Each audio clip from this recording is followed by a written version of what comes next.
Ladies and gentlemen, give this young man, well, I don't know, young might be an exaggeration, but give him a round of applause. Paul is the owner of the Freedom Truck.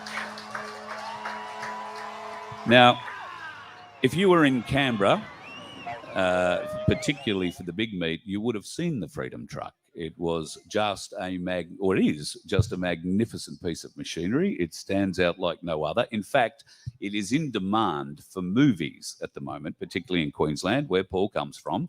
Now, I can tell you that the truck was sort of half built. Paul finished the build. He finished the build, got in it, and drove it to Canberra. That's about right, isn't it, Paul? You sort of finished and drove to Canberra. It's been a bit of a long process, as anything is when you start with someone else's unfinished project. Yeah. So, yeah, I think it was a week or two prior to that I just had a pile of work done on it to get up to the standard it was. Now, you built the truck not just so you could drive around in it and look good. Why did you decide to finish the project?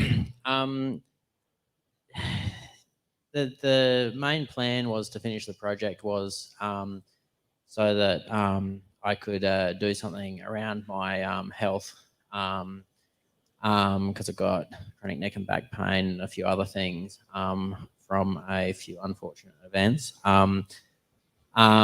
So, yeah, the plan was to be able to do like chauffeuring for formals as well as had the possibility of bit of movie work. Yeah, a bit of movie work, and I also did took it to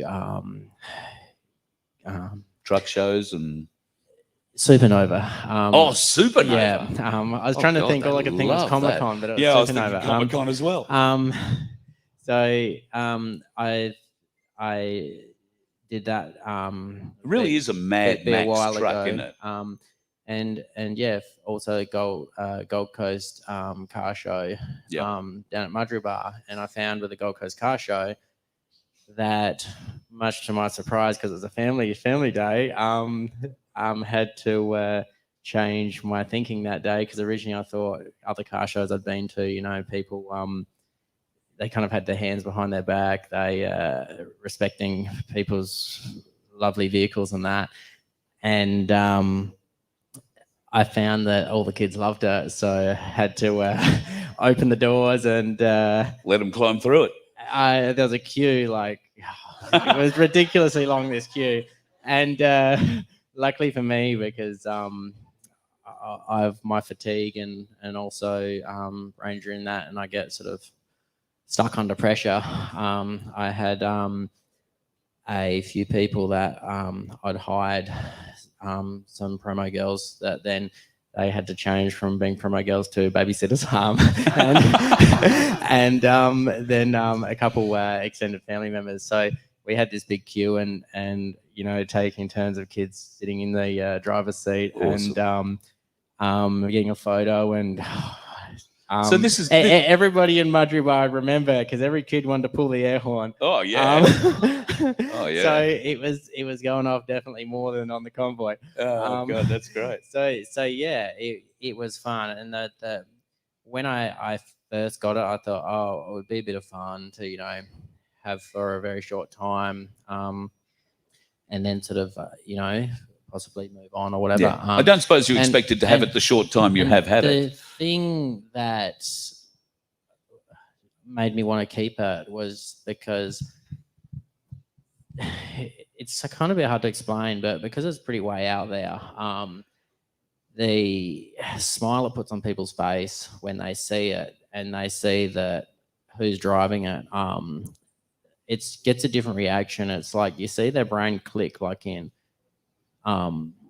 it is possible. It is possible for dreams to come true. Yeah. Versus you see someone in a Lamborghini or Ferrari, you're just like, Yeah. Your immediate reaction is, they're stuck up. I'll never be able to afford that. Whether that's true or not, that's your immediate sort of mentality. Versus this, and then they see someone that often dresses in pretty daggy clothes because I'm actually doing stuff like it just clicks in their head, and they're like, you just see the smile on their face, and that's what the reason I wanted to keep it. It's a great community machine. The people gather to it. The kids love it. The families gather it. It brings people together. There's nothing wrong with that. It brought a lot of people together in Canberra when you got down there. You had you were following a huge crowd. There was a huge crowd following you. Part of that huge crowd was the Aussie Cossack. Yeah. Now, you know, the Aussie Cossack has been instrumental in helping many, many people here through the movement. I'm sure that there was no intention from him for what happened to you, but we've all seen the vision. You've seen the vision of Paul being, you know, having the windows smashed and associated other bits with the truck there with the cops. Paul, after they took you that day, what have they charged you with? I'm just trying to remember now. There are 6. I think there are 6. They started off with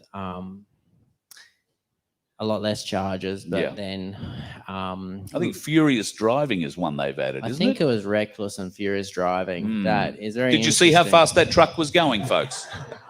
Reckless and furious. It's interesting because the pedestrians are actually walking faster.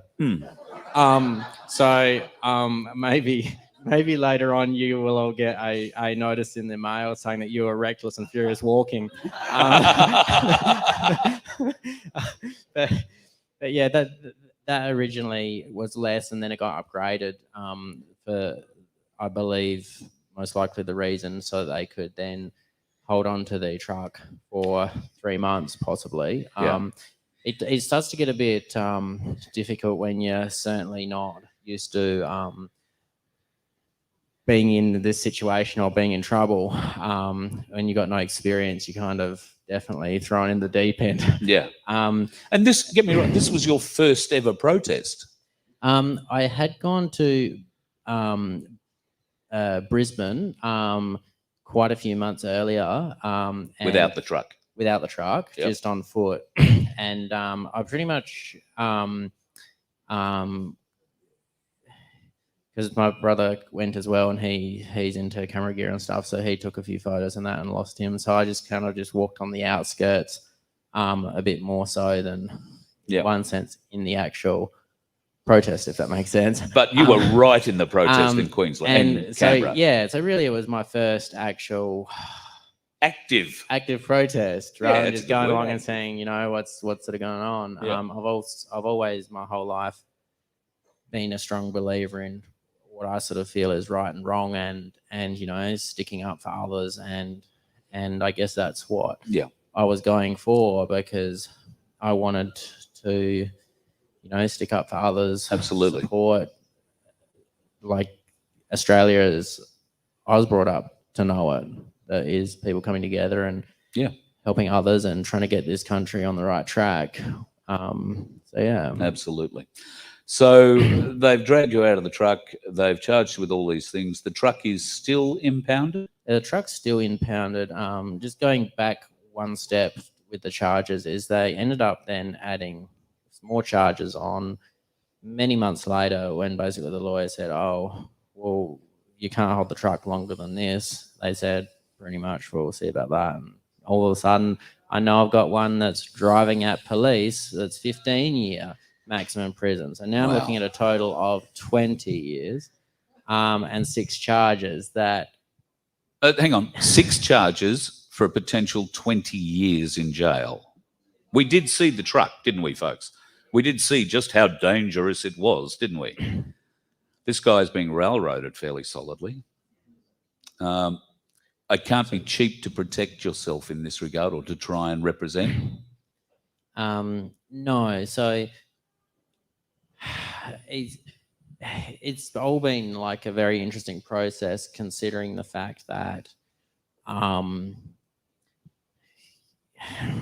it's just that people at Epic were more kind-hearted and helpful than the people in the system. We're not surprised about that, are we? It certainly seems like the system isn't there for the people anymore, unfortunately. So it's the cost so far, and this is actually many months ago, was up to around the 26,000 in legal fees, and that was at that point when basically I've stopped having a lawyer represent me, and been now self-representative with either a family member or a friend trying to sit alongside me and help me, but that's always difficult because technically they can't speak or do anything while you're on the video links to court. So we've managed to, with some generosity, because most of the money I had, I'd actually put into trying to get this truck business off the ground so I could hopefully not be dependent on Centrelink anymore. And because I don't think any of us here want to be dependent on the government, and I've for sure don't. Yeah, basically, I'm just trying to think where I was at. Well, I want to get to the bit. I want to get to the bit with where we are right now. Basically, yeah, it's the generosity. So we had a Fundly page set up by my sister-in-law, yeah, we've ended up with about 6,000 donated from that, and then and the Aussie Cossack tossed in at the beginning of it all. 5,000 as well. That's great. So we're looking at about 11 out of 26 so far, and then I'm looking into legal aid at the moment. Doing I've effectively been. You haven't been allowed to get. I've been effectively kind of required, but it's confusing how they word things because they can't sort of say one thing. So anyway, that the legal system has said that I have to follow up legal aid. So I've got to do those forms in the next few days. So they won't allow you to represent yourself or to have a Mackenzie's friend, if you like, represent you? We're looking at that situation, the Mackenzie friend side of things. I think there's actually a couple different variations of that.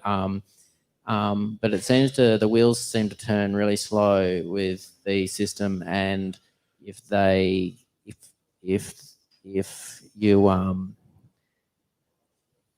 aren't a part of the system, it seems to make it harder. Like if you're not just going to go jump on board and do everything, go into 99% of everybody else does. It then seems to be more difficult. So we'll probably try and at some stage, if we can afford it, get some legal representation that. Well, that's kind of what I want to help you with, or something like that. It's kind of what I want to help you with. At the moment, they have a $16,000 legal bill, and their lawyer will not represent them again until that's paid. Is that right? Yes. They suggested that it would probably be too expensive to continue with them if I was struggling with the small amount that it already cost me. And you saw 15,000 disappear basically overnight. Well, 25,000 it just goes so quickly. It's not. I guess it's been going on for many months now. Sorry, I keep forgetting to pay attention to that side of the room. I guess the problem is, like, time just flies, especially when you're caught up in the dramas and the stress and the anxiety and everything of the whole way of the world. And I think it's hard for anyone to believe here that COVID's almost been going on for 3 years, and it's like it's affected everybody. It's I was up here like 3-4 weeks ago because I came down from Queensland down this direction to talk to some people that from the Freedom Rally, as well as getting support with people giving suggestions and all that sort of stuff. Because obviously, as you guys all probably know, the best support is out of the system and with these people like here today. So I came down. I then had video link thing, court hearings, pre-hearings And then my brother then says, as soon as I'm off the thing with the courthouse, because he had his phone on hands-free but muted, he says, "Oh, by the way, Mum is not doing too well because she actually ended up going to hospital for some things that she should have not had too much of an issue. She should have had many years to go because she was on a bit of a road to recovery. But then she ended up catching a fungal blood infection from pigeon poo. Oh, no.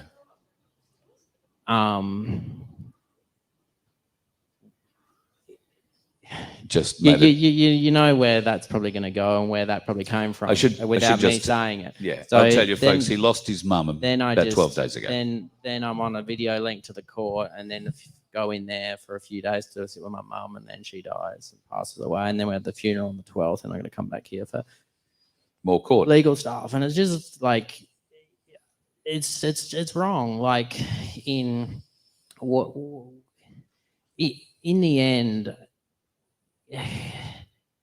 Why am I in the situation I'm in when I feel personally I've done less wrong than the people trying to claim I've done wrong? Yeah.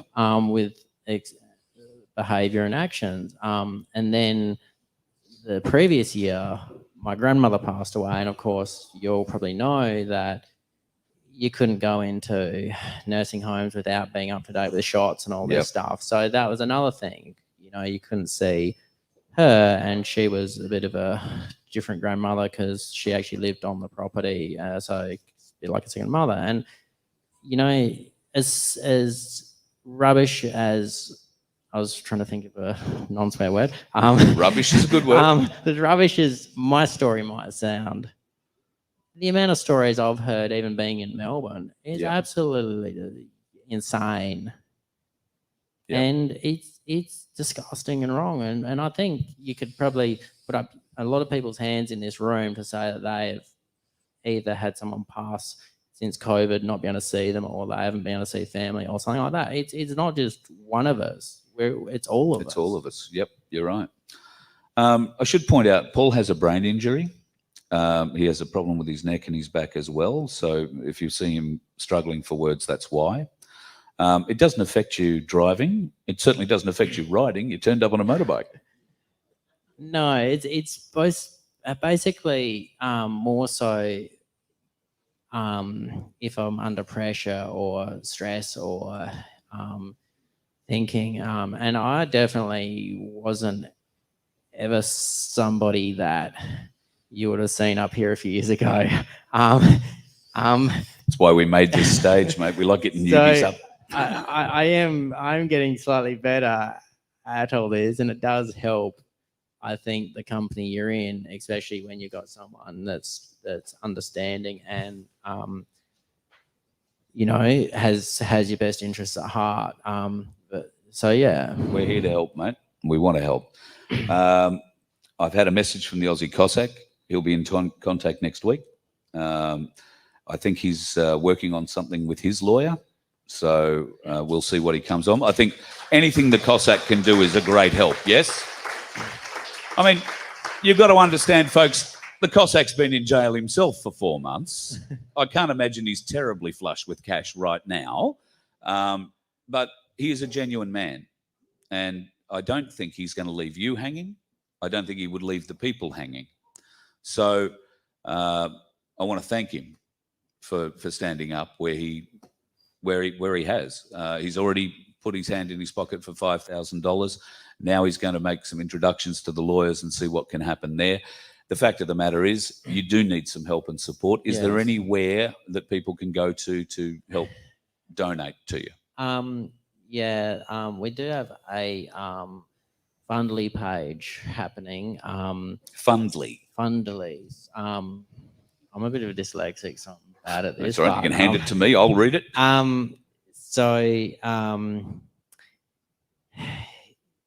The reason for Fundly is because apparently most of the common ones were getting their assets seized taken down all that. So we tried to pick one that people Sure.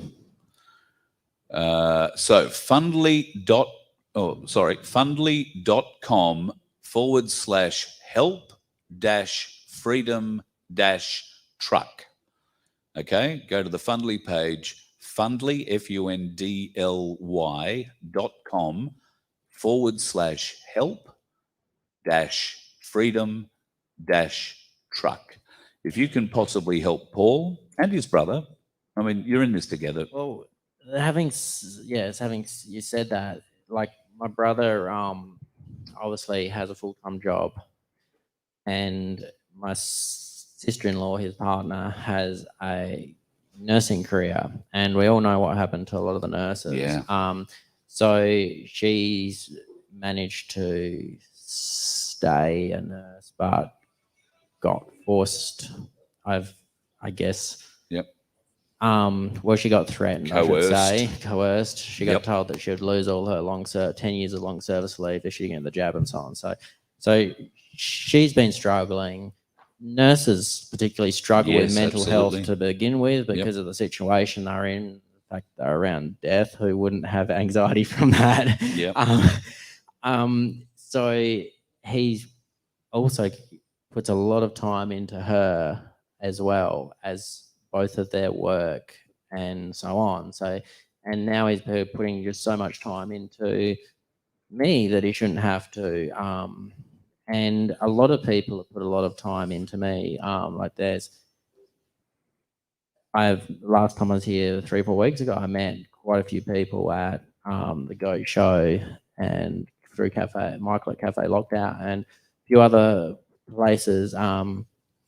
Catherine Cummings, it's an MP. Yep. I met her at the Go Show, and she's now had me staying at her place next door that she owns for a few weeks this time and a few weeks last time, and it's just when I first came down here, I spent a fortune in hotels. I got the cheapest backpackers at the Space Hotel, and it just adds up. Yeah. And then, so there's been her that's been putting me up for accommodation, and there's been another girl, Fiona. She's been helping me with a lot of stuff. Yep. I believe she actually got me onto you or helped. Yeah, I get me think onto she you got or a hold something of like Michael, and Michael got a hold of me. that. Yeah, so yeah. it's amazing how many people are helping, and amazing how much time they're putting in. But it shouldn't be necessary. We should be doing useful things to make this country better, not defending ourselves from trying to make the country better, if that makes sense. Absolutely. Round of applause for that. 100%. All right, mate. Well, look, we'll do what we can to help you. Anything I can do, you have my number. Michael has my number. You can get a hold of me. If I can help, we will help. And if we can help raise a few dollars through the Fundly site, fundly.com/help-freedom-truck.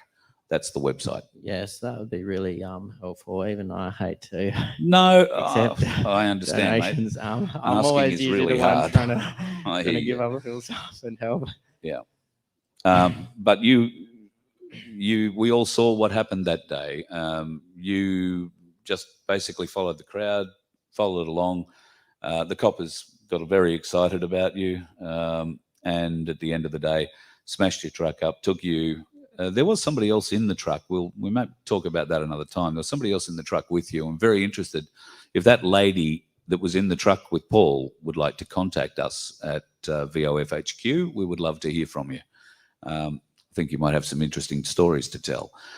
You have vision from inside the truck. You're in dash camera, and of course, you've now been able to access all of the police vision from their body cams and associated other pieces. There is quite a defence you are able to mount. You just have to be able to afford it. Yeah, and the biggest thing I feel like has been happening is, one, it's hard when you don't know the system and you've also got disabilities. The other thing, it's It's just hard, man. It's ridiculous. Like, one side says, "Oh, we didn't get that memo effectively." Yeah. I'm not 100% sure how much detail I can go into everything from a legal point of view, so I'll just try and keep it simple. And then all of a sudden, it's like you pretty much effectively, I don't know if there's a right lingo, but they could get an adjournment, or you, but mostly them, because they didn't get that Lawyers. paperwork. So then you have to then wait another week, and then another week, and it goes on. And you're thinking, like, is this how the system runs? Yeah. Like, no, your lawyer won't go into court and represent you unless you paid him. And the judge won't hear him. Is the system just there to keep the system running and employed? I don't know. At times, it does seem that way, doesn't it, folks? Because I couldn't run a successful business, I feel, in the current climate. In the way that, like, I was taught, just go and get and do something. If it has to be done, do it. Do it. Get it done as quickly as possible. You're and a Darren Birdworth. Then get the next person help and do that. You know what I mean? Mate. All right. Well, look, thank you for taking the time tonight. I know you jumped on the bike at late notice and rode down here. It took you an hour and a half or whatever it was from wherever you're staying to get down here. So I really appreciate you coming down tonight. Keep in touch. We will keep helping you with this at every step we can. I know that there is some help being afforded to you in the background with legal advice and all that sort of thing. We won't get into that, but that's all fairly, well, not fairly, it is completely unpaid. And it is only advice on how to proceed forward, nothing to do with what's happening in the court. So when is the next appearance that you have to make? I actually had one yesterday. I had two yesterday, and that's why I'm a little bit exhausted still as well. I had two yesterday. Then I've got one on the I think a little later next month. The 17th and the 21st, I think. 17th is a good date. Just saying. 17th is a good day. The folks know about it. 17's a good day. Yeah. We'll just leave it at that. 17's a great number. Paul, thank you. Thanks for coming up, man. Thank you for having me. No, anytime. You just pick up the phone. You can have a chair at Voice of Freedom any night you want. We're here to help, and if we can help you raise a few bucks to help your defence, absolutely. I can furnish you with common law advice up the wazoo, but it's up to you whether or not you want to play that game. We can have a talk about that at a later date. And there's another thing I'd just like to add while I'm here is I didn't actually know you knew Rob from the Galactic Larrikins. I don't. He's a bastard and he does awful things to my YouTube channel. But he actually, I met him effectively on the side of the road after Canberra, after I was kicked out of jail, and that's where he lives, on the side of the road in Canberra. And he actually was very sincere and had a nice chat. And there was a lot of people also at Epic that actually helped me from basically this side of the road, because I only had I had like something like an hour and a half to get out of the police station, the AMC Correctionals car park across the border before as a breach of bail, and they pretty much kicked me out with like nothing, no wallet, no phone, all that stuff all my possessions were in the truck. How long did it take you to get anything back out of the truck? I think it was roughly around close to a week or 10 days. So we're on the side of the road at a rest area near Braidwood, this lovely river that we camped beside. It was actually kind of a nice place. It would have been better under better circumstances, but we're there for a while and met quite a few people from Epic, and then ended up getting a ride back with them up. Great. Because all the floodings were happening, then we had to go the long way around up Rocky and then eventually. Geez, that's the long way, well, all right. it kind of caught a ride from with some people to this town, then across to Rocky, then across, and so on. So just so you know, folks, the trip from the Queensland border to Rockhampton is about 850 k's, and he lived on the other side, well, on the Gold Coast, right on the border. So he's gone 850 k's north to come back. So there's some lovely people at Airpeak. I kind of was lucky enough because apparently after the run there was a little bit of drama. I was kind of lucky enough that I actually didn't see the drama because I was volunteering in the kitchen and with the food and stuff like that. But there was some lovely people there, and I saw at Airpeak that the people came together and they were caring, putting other people first, being responsible from what I saw. And, you know, we didn't have huge control. Yeah. And it makes you think maybe one day the world probably needs to consider simplifying things and going back into a place where there are less laws and less things and more common sense. And things that, because I'm pretty sure there's a law for everything that means you could probably be in jail forever. Oh, if there's not, they'll make it up. And, they just make it up as they go along. And like, you almost wonder if you know, we'd be better off with more smaller, broken down councils rather than all of a sudden we're doing huge areas with one corporation, effectively. Yeah, so that's where the People's Council comes into play, folks. But that was where I saw all these people coming together, and I thought, I'm not alone, and there's so many people that this is how I was brought up. No, mate, we got your back, haven't we, folks? Paul, thanks for coming tonight. Thank you very much. Really appreciate it, and keep in touch. We'll talk in the next week or so and see what we can do to help. So really appreciate it. Ladies and gentlemen, the owner of the Freedom Truck.